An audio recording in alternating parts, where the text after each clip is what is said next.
Right. Hi, வணக்கம். இப்போ இருக்கிற காலகட்டத்தில் அனைவரும் மின்னல் வேகத்தில் செயல்படுறாங்க.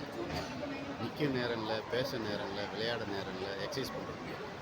ஏன்னா இப்போ இருக்கிற பாய்ஸ் அண்ட் கேர்ள்ஸ் பார்த்தீங்கன்னா எல்லாமே டப்பு டப்பு டப்புன்னு ஃபாஸ்ட் ஃபுட் மாதிரி இருக்காங்க.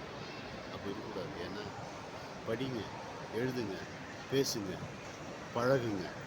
காலையில் எழுந்து 1 ஹவர் வாக்கிங், அதாவது நடைப்பயிற்சி, சிறிய சிறிய யோகா, சிறிய சிறிய எக்ஸசைஸ் அப்படி பண்ணி உடலை ஃபிட்டாக வச்சுக்கணும்.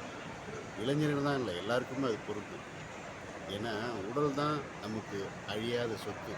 எப்படி கல்வியை சொத்துன்னு சொல்கிறோமோ அதுமாரி உடலை பேணிக்காகிறது நம்மளுடைய பொறுப்பு.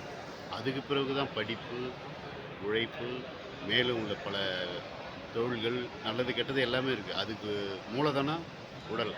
உடல் நல்லா இருந்தால் தான் உள்ளம் நல்லாயிருக்கும். உள்ளம் நல்லா இருந்தால் தான் எதையும் செய்யலாம். அதனால் அனைவரும் காலையில் எழுந்து வாக்கிங், ஜாக்கிங், எக்ஸசைஸ் செய்யுங்க. நல்லா இருப்பீங்க. நல்லா இருக்கும். நன்றி. ஜெமினிகா.